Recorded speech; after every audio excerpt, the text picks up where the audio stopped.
Audio Jungle.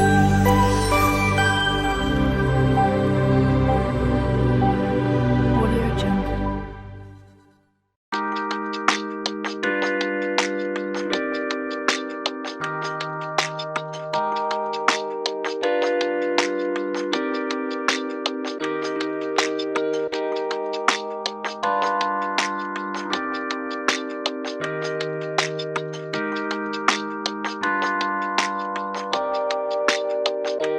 Hello and अस्सलाम वालेकुम। कैसे हैं आप सब लोग? उम्मीद है कि आप सब लोग ठीक होंगे।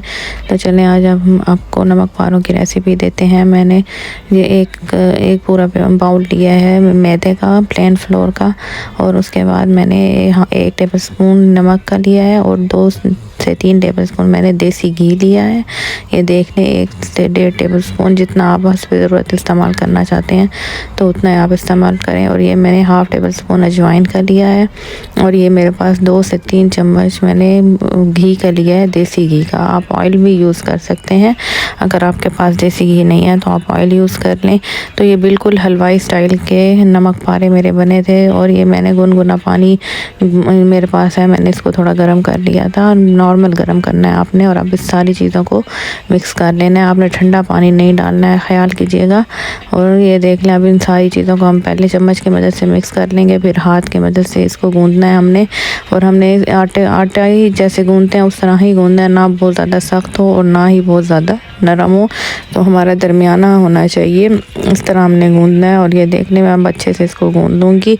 गूंदने के बाद हम इसको थोड़ा सा रेस्ट देंगे 1 से 1.5 घंटे का। तो उसके बाद हमारे नमक पारे हम बनाएंगे। तो आप ये ज़रूर रेसिपी ट्राई कीजिएगा। इतनी महंगाई के दौर में हम बहुत ही कम पैसों में घर में बना सकते हैं, बाहर से तो महंगे ही मिलते हैं। तो आप ज़रूर ही इस रेसिपी को ट्राई कीजिएगा। ये नमक पारे आप चाय के साथ खाएं जो, और ऐसे ही चलते फिरते तो घर में पड़े हों तो बहुत ही मज़े के बनते हैं। और ये हम इसको 1 महीने के लिए एयर टाइट जार में अपना स्टोर भी कर सकते हैं। 1 हफ्ते 1 महीने तक आप इसको स्टोर भी कर सकते हैं, ये ख़राब नहीं होंगे। एयर जार जो होता है, आपके पास कोई टाइट वाला हो कोई जार, तो उसमें आप बंद करके रख दें।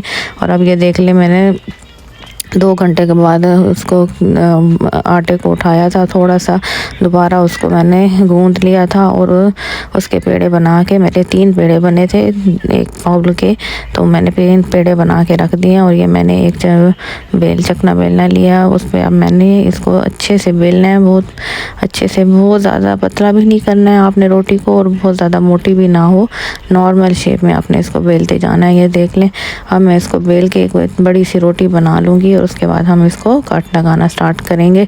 तो आपके पास अगर पिज़्ज़ा कटर हो तो ज़्यादा बेहतर है, अगर ना हो तो आप छुरी की मदद से भी कर सकते हैं। मैं इसके ऊपर मैदा जो है ड्राई मैदा वो स्प्रिंकल करूँगी और अब इसकी कटिंग स्टार्ट कर दूँगी। मेरे पास पिज़्ज़ा कटर इस टाइम अवेलेबल नहीं था, तो मैं आपको छुरी के साथ काटना सिखा रही हूँ। तो आपको छुरी के साथ भी काटना आना चाहिए अगर आपके पास पिज़्ज़ा कटर नहीं है। अगर पिज़्ज़ा कटर है तो बहुत ही ईजी हो जाएगा, कोई इशू नहीं है। ये देख लिया, मैंने सारे को पहले इस तरह काटा है, लंबाई वाली शेप में काटा। और अब हम इसकी शेप आप जिस तरह मर्ज़ी बनाएं, ये ज़रूरी नहीं है कि एक ही जैसी शेप हो, जैसी मर्ज़ी बनाएं। अब इसको तिरछी साइड से काटना स्टार्ट करेंगे हम सारा। ये देख लें, आप एक चीज़ नोट कर लें और आप ज़रूर इस रेसिपी को ट्राई कीजिएगा। सर्दियों के मौसम में ये बहुत ही मज़े के लगते हैं।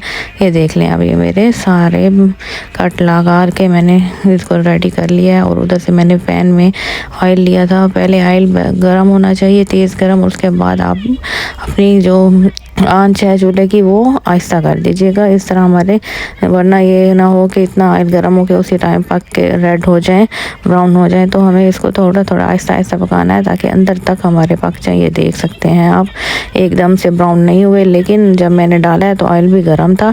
उसके बाद मैंने हल्की आँच कर दी थी। ये देख लें मेरे कितने मज़े के क्रिस्पी बन के रेडी हैं। और ये देख लें, क्या कहते हैं, अब मैंने दूसरा बैच डाल दिया और अब दूसरे को भी मैंने फ्राई कर लिया। मैं ये भी निकाल दूँगी। ये देख सकते हैं आप, बहुत ही मज़े के बने थे, क्रिस्पी बने थे मेरे। और हम लोगों ने चाय के साथ खाए थे तो बहुत ही मज़े के लगे थे। आप भी मेरी रेसिपी को ज़रूर ट्राई कीजिएगा और मुझे कमेंट सेक्शन में भी बताइएगा। मेरी वीडियो को लाइक, शेयर और सब्सक्राइब भी कीजिएगा और मुझे मोटिवेट कीजिएगा। Till then take care and अल्लाह हाफिज़।